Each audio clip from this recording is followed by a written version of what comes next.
Huh? How do you feel right now playing? Are you good right now? Nah, I feel sad because I was going there. Right now I'm not like good, but I need a warm up with her at FaceTime. Yeah, warm up. You might beat me because I'm not mentally good right now. Nigga, I'm not good. I'm just talking about. That's why I'm gonna smoke weed right now just to like wake up. I'm not smoking weed to like beat you, but just I kinda woke up right now. Nigga, you're full energy. So I just need it just to like, just so I can wake up a little bit cause I'm tired right now. Hold up, bro. I'm gonna fucking take a shit. I'll be right back, alright? Alright. Give me a second, alright? I just woke up. Alright, I'll be back.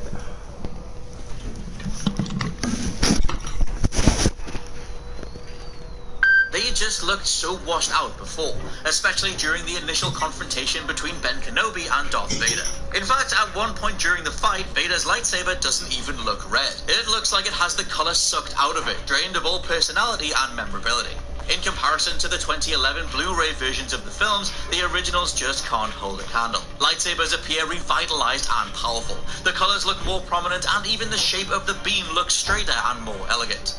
Number 4, close the blast doors, open the blast doors. There's a fair amount of humor dispersed throughout A New Hope. Even during some of the more intense moments of nail-biting action, the film never quite abandons the whimsical, fun tone of the classic space adventure genre that it was aiming for in the first place.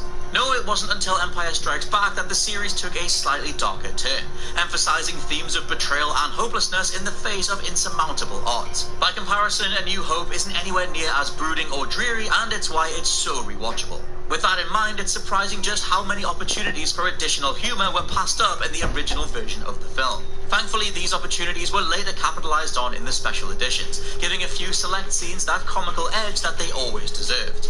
In the original version of Star Wars, Han Solo and Chewbacca narrowly escape a group of stormtroopers through a closing blast door. Trapped on the wrong side of the doors, the stormtroopers radio in a command to open the blast doors. In later editions, an extra line was added to make this encounter slightly funnier.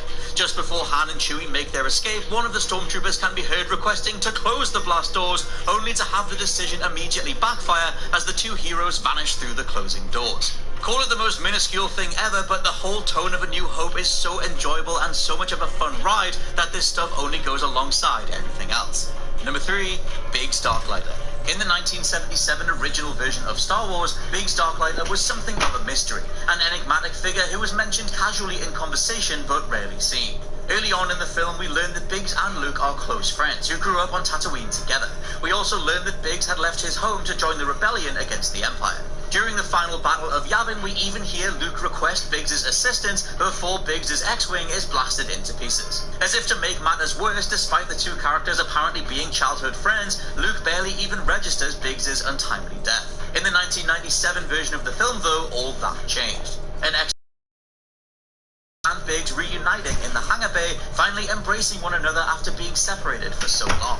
After Biggs' death, more emphasis is also placed on Luke's response, depicting him as mournful and empathetic, rather than just...